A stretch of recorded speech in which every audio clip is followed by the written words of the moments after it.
Greetings, everyone. So, I wanted to talk to you guys real quick today about something I've been, uh, I won't say messing around with, but I've been teaching myself to do since probably early this year, around January. I started looking into fermenting foods and teaching myself how to ferment different foods. So, I started with two basic ones. I started with salsa. I started fermenting salsa, and then I started kimchi. Now, the salsa, I've been doing this, over and over since January. So the salsa doesn't really last. And I did this one a few days ago, and it's about to go in the refrigerator. And the kimchi, this has been since April. Now, for those of you who aren't aware, fermented foods are foods that, can help with the good gut bacteria. So we have microbiome in our gut, and we want to have more of the good bacteria than we do the bad. So fermented foods are a way to help us, get that. It also helps us strengthen our immunity, as well as reduce inflammation and things of that nature. So fermented foods are a good way to do that. And I wanted to start introducing those into my diet so that I can, maintain, good gut health. And so salsa, I love the salsa. The salsa, I do that over and over. And it's just with fermented food, you only take a small amount. You don't sit here, like I wouldn't sit here and eat half this jar, because then it can definitely have a reverse effect. You can get lots of gas, bloating, diarrhea. Different things can occur if you eat too many fermented foods. So it's a very portion size type of addition to whatever meal you're having. Like, I'm talking tablespoons, to quarter cup, like depending on what the food is. But you don't, the key is portion size, portion control.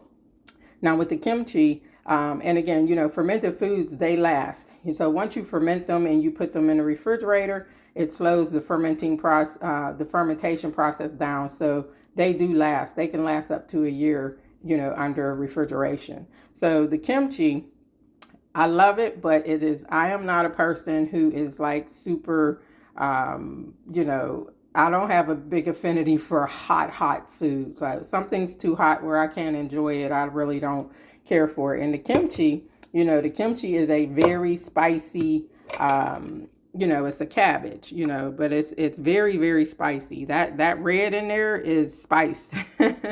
So it's a very, very spicy cabbage. It's good, but I can't do too much of it. I still, I play around with it, but I don't do too much kimchi.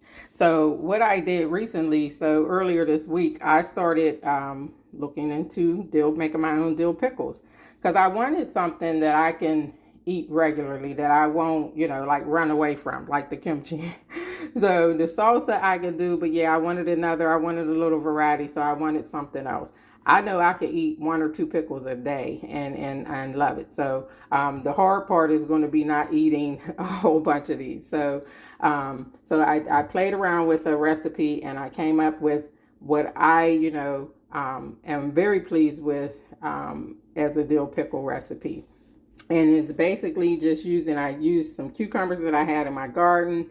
And then when I made another batch, I actually went and bought some of the pickling cucumbers from the farmer's market. So this was a batch that I had in my garden, and then I added some that I bought from the farmer's market.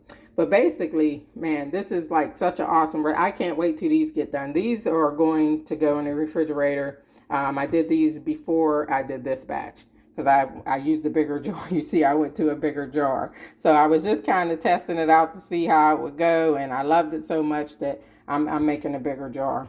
In the containers that I have, when you ferment foods, you're always wanting to use something like with a seal, because as the fermentation process takes place, you're going to have gas released. So you have to, if you have a container like this, you have to burp it. So every couple days or so, with that gas buildup, you want to release it. So you'll have to just open the lid, and a lot of times you'll hear that, that foop sound or that hiss sound, and, it's releasing the gas.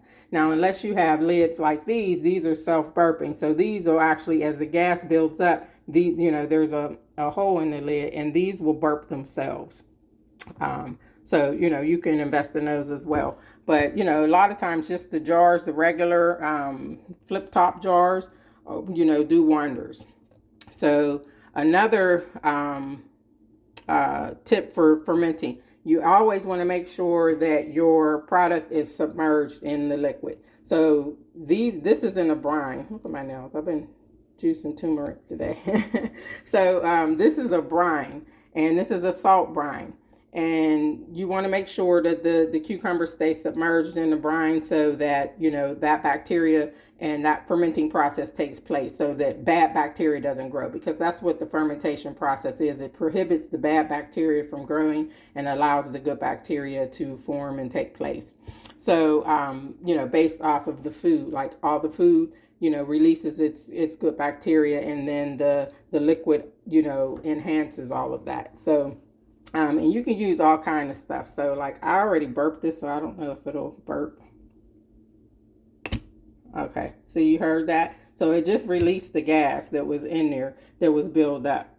So with submerging your product, now in here I have some, you can't see them, but I have glass tops. So let me see.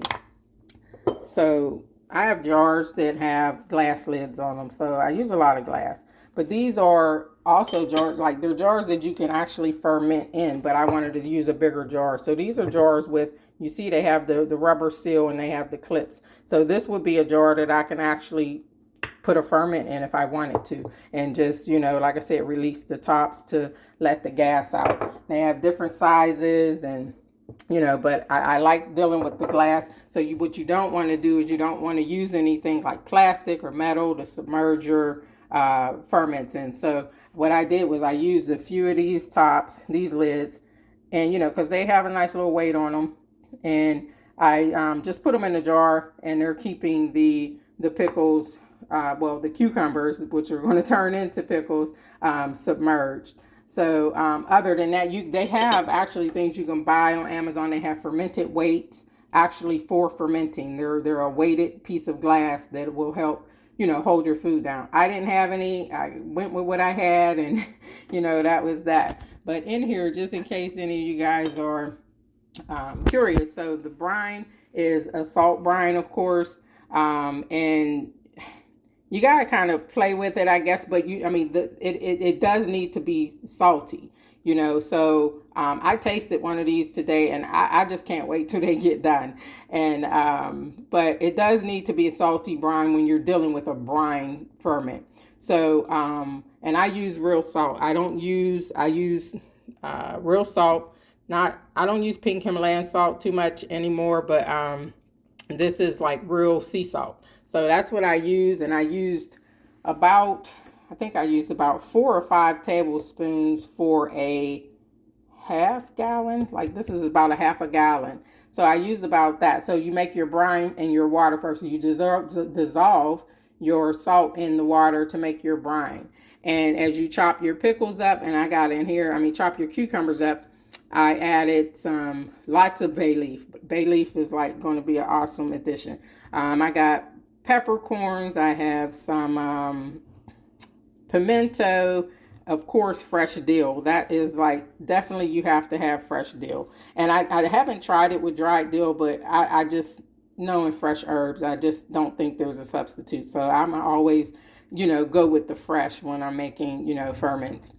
What else do I have in there? I got, what I said the peppercorns. Oh, turmeric. I have some turmeric. And what else? Oh, clove. I put a few cloves in there, and garlic, some chopped up garlic.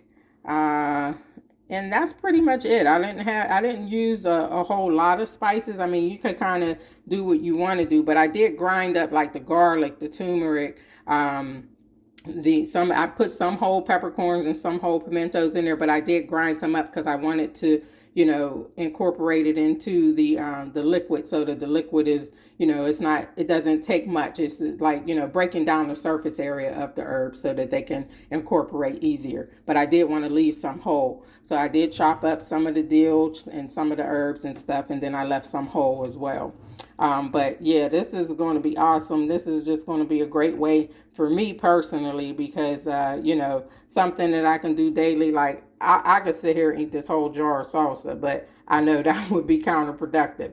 So, I just wanted a little variety, and I think that, for me, adding the what will be dill pickles is going to be a great addition to my fermentation lineup. So I'm going to keep on plugging away and thinking about other recipes and researching other recipes. I know there's a ton of information online, so you guys can go out there and, research if you're interested in, doing fermentations and stuff. I think my next project, I want to ferment, I want to make some of my teas, like some like hibiscus and things like that, and then use that as a ferment, make it a ferment using like what do they use, the water kefir, not the milk kefir. They have different kefir solids, so you have to use the kefir, but that's something else. I'm still studying that. So at any rate, this is this is what I'm into today. So yeah, if you guys want to try fermentation, I hope this helps. Hope this video helps and is inspiring you guys to